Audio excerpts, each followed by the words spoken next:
warahmatullahi wabarakatuh. Selamat pagi anak-anak. Pagi Bu. Gimana semangat hari ini? Semangat. Oke, semangat ya. Sebelum kita mulai pembelajaran hari ini, alangkah baiknya kita berdoa terlebih dahulu. Bismillahirrahmanirrahim.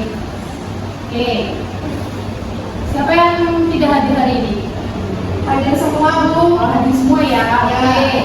Sebelum kita sebelum kita mulai pembelajaran, kita sebelum dulu ya. SBD-nya mudah, gampang. Cuma tepuk satu, tuh tahu kan pasti ya? Tahu Bu. Ya. Tepuk satu. Ayo ini. Tepuk tiga. Oh, bila tiga, dengarkan Mbak. Kan tiga. Udah kamu empat. Iya ya. Tepuk dua. Oke, kalian sudah mulai fokus ya. Ya Bu. Masih ingat nggak kita apa materi kemarin apa? Sumber daya manusia Bu. Ayo bukan. Lembaga sosial Bu. Oke, ya lembaga sosial ya anak-anak. Oke, Ibu akan mengaitkan materi lembaga sosial dengan ini apa? Pembelajaran kita hari ini. Kalian tahu nggak materi apa sekarang? Tidak tahu. Apa ini dari gambar ini? Konflik. Oke. Jadi anak-anak, lembaga sosial berperan penting dalam mengatur kehidupan masyarakat agar tertib dan harmonis. Namun, jika lembaga sosial seperti keluarga, sekolah, atau lembaga tidak berfungsi dengan baik atau terjadinya ketimpangan, maka itu dapat memicu terjadinya konflik sosial. Sebaliknya, lembaga sosial juga menjadi sarana untuk menyelesaikan konflik melalui aturan nilai norma yang berlaku. Oke.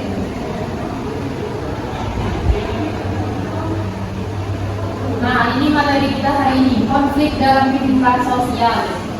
Sebelum itu, Ibu akan menyampaikan tujuan pembelajaran hari ini. Nah, itu peserta didik dapat mendeskripsikan pengertian konflik. Yang kedua, peserta didik dapat mengidentifikasi faktor penyebab konflik. Yang ketiga, peserta didik dapat menjelaskan akibat konflik dan cara menanganinya. Oke, lanjut ya ke ini yang poin pertama.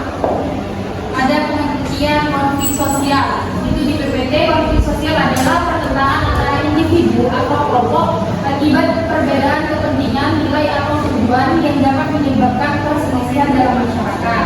Konflik sosial itu pertentangan atau perselisihan yang terjadi antara individu atau perorangan atau kelompok karena adanya perbedaan kepentingan, nilai dan tujuan. Nah, maksudnya itu gini. Misalnya di suatu sekolah gitu, ada siswa yang punya cara berpakaian atau berbicara yang berbeda, lalu jadi ejekan terhadap teman-temannya.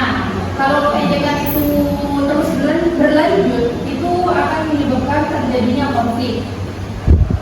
Sampai sini paham anak-anak? Paham Bu. Oke, lanjut ya. Di sini ada bentuk-bentuk konflik. Itu ada konflik individu, konflik antar kelompok, konflik antar kelas sosial, konflik politik. Yang pertama, konflik individu. Konflik individu itu terjadi antara dua orang karena perbedaan pendapat, kepentingan atau kesalahpahaman. Selanjutnya, konflik antar kelompok itu konflik berbentuk kelompok banyak, jadi ya lebih dari dua, banyak terjadi. Seperti antar kelompok pelajar, organisasi, suku, dan agama. Selanjutnya, konflik antar kelas sosial. Itu terjadi karena perbedaan kepentingan dan status sosial seperti antara buruh dan pengusaha. Yang terakhir, konflik politik berkaitan dengan perebutan atau perbedaan pandangan politik. Oke, lanjut. Penyebab konflik sosial. Nah, yang pertama ada perbedaan kepentingan. Setiap orang atau kelompok punya tujuan yang berbeda. Misalnya, satu kelompok ingin membangun gedung, tapi kelompok lainnya ingin menjaga lingkungan. Nah, perbedaan tujuan ini bisa menyebabkan pertentangan. Selanjutnya, penilaian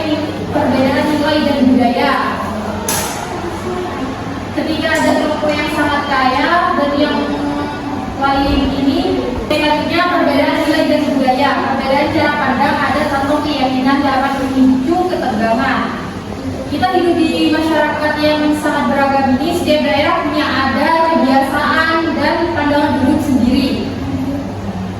Oke, lanjut. Kesenjangan sosial dan ekonomi. Ketika ada kelompok yang sangat kaya dan yang lain sangat miskin, maka di situ munculnya rasa tidak adil. Orang-orang merasa tidak setara, gitu, tidak sama. Itu bisa juga menimbulkan konflik. Dan itu masih ada beberapa lainnya. Lanjut saja, kalian nanti bisa baca lagi. Di sini ada dampak konflik. Dampak konflik ini bukan dampak negatif saja, ada dampak positif juga ya anak. Ya, Bu. Dampak negatifnya itu perpecahan sosial antara kelompok dan individu, kekerasan dan kerusakan fisik maupun mental, mengganggu stabilitas dan keamanan masyarakat, menurutnya produktivitas dan kesejahteraan. Oke, yang dampak positif. Itu dampak positif apa, Mbak Ila? Dampak positif itu mendorong perubahan sosial yang menuju keadilan, Bu. Mau dikasih contohnya? Ya, coba apa? Seperti terserah nih, gimana? Iya, terserah. Kayak kerja kelompok. Ya, terus kayak saling membantu, salah. oh iya, itu benar, masuk juga. Saat ini kan kalau kan kerja kelompok harus saling membantu kan. Kalau ada salah satu yang membantu, itu kan gak adil toh. Iya kan? Oke. Saya rasa kalian sudah paham ya dampaknya ini. Oke. Ini ada contohnya di situ. Ini ada contoh dampak yang lainnya. Anak itu dampak negatifnya itu seperti konflik sampit. Kasus konflik ini terjadi antara suku Dayak dan Madura di Kalimantan Tengah. Itu dampaknya ribuan orang tewas dan luka-luka, banyak rumah dan fasilitas umum dibakar, terjadinya pengungsian besar-besaran antar pulau, dan dampak positifnya itu seperti ini. Reformasi 1998, kasus aksi mahasiswa dan masyarakat menuntut mundurnya Presiden Soeharto. Kalian udah dengar kan? Ya, Bu. Udah pernah tahu kan konflik sampit sama reformasi ini? ya, Bu. Oke. Ini cara pencegahan konflik. Menumbuhkan toleransi antara individu dan kelompok, meningkatkan komunikasi yang baik dan terbuka, menjaga ketidakadilan sosial dan pemerataan kesejahteraan. Yang keempat, menghargai perbedaan suku, agama, budaya, dan pendapat. Yang kelima, meningkatkan pendidikan karakter sejak dini. Penanganan konflik. Ayo, anak-anak, kalian kira-kira tahu nggak gimana penanganan konfliknya? Misal guys, kalian sendiri yang terlibat dalam konflik itu, gimana kalian cara mengatasinya? Cara mengatasinya, Bu. Iya. Terserah ya, Bu. Iya, menurut kalian. Terus yang satu nggak bantu, ada yang bantu. Cara mencegahnya itu cara mengingatkan, terus memberi seperti peringatan tentang penilaian. Nanti kalian ini nggak ditulis namanya. Oh Ini iya. kan bisa terbuka sama nilainya, Bu, gitu. Mungkin itu pengaruhnya. Oke, ya benar ya. Jadi kalian, ibu rasa kalian sudah cukup paham ya. Soalnya konflik ini sering terjadi ya di lingkungan kita. Oke, sebelum kesimpulan, supaya kalian ini lebih paham, ibu akan mengasih tugas ya. Ada tugas. Ini ada di KPD. Kalian kerjakan ya. Ini ada kerjakan di sini ya. Enggak, ini waktunya udah mepet ya anak. Kalian ini bisa dibuat PR aja apa-apa. Oke, Bu. Dikerjakan tapi ya ini siapan diundurkan. Iya.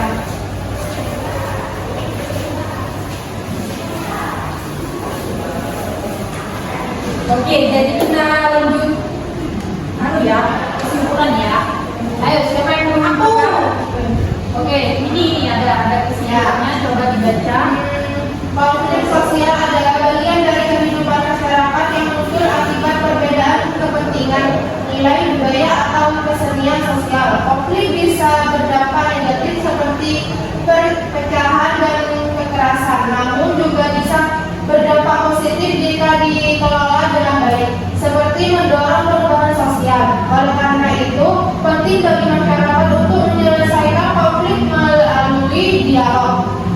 mediasi, dan penegakan hukum serta mencegahnya dengan menumbuhkan sikap toleransi dan keadilan. Sudah, Bu. Oke, terima kasih. Kesimpulannya dari sini kita bisa belajar bahwa konflik sosial memang tidak bisa dihindari dalam kehidupan masyarakat. Namun, yang paling penting adalah bagaimana cara kita menyikapi jika kita mampu mengelola konflik dengan cara yang tepat seperti berdialog, saling menghargai perbedaan dan menegakkan keadilan, maka konflik justru bisa menjadi jalan yang memperbaiki keadaan dan mempererat persatuan. Jadi mari kita tumbuhkan sikap toleransi, empati, dan mau mendengarkan satu sama lain dalam kehidupan sehari-hari. Sebelum Ibu akhiri, Ibu akan bertanya kepada kalian, setelah mengikuti pembelajaran dan apa yang kalian akan lakukan untuk mencegah terjadinya konflik? Itu, Bu. Saya, Oke. Saya akan menghindari kekerasan, menjaga sikap saat marah, dan lebih sering berdiskusi dengan keluarga jika saya menghadapi masalah. Oke, ya, benar ya. Bagi Ibu rasa kalian sudah paham ya. Ini ada tambahan lagi pekerjaan rumah. Itu di PPT kalian bisa catat dulu ya. Iya, Bu. Oke, jangan lupa ya pekerjaannya dikerjakan minggu depan kalian ini kumpulkan. Iya, Bu. Di minggu depan apa anak-anak? Perdagangan internasional. Oke, nah setelah kita belajar tentang konflik sosial, nanti kita akan lanjut ke pembelajaran baru tentang perdagangan internasional. Di situ kita akan belajar bagaimana negara-negara di dunia saling bekerja sama dalam jual beli barang. Kira-kira apa ya manfaatnya buat negara kita? Tapi ini nanti kita bahas bersama minggu depan ya. Ya, Bu. Jangan lupa kalian belajar, buka bukunya dan cari referensi di internet ya tentang perdagangan internasional. Kalian pelajari. Oke anak-anak, Ibu cukupkan pembelajaran hari ini. Sebelum kita mengakhiri pembelajaran, kalau baiknya kita berdoa terlebih dahulu. Alhamdulillah.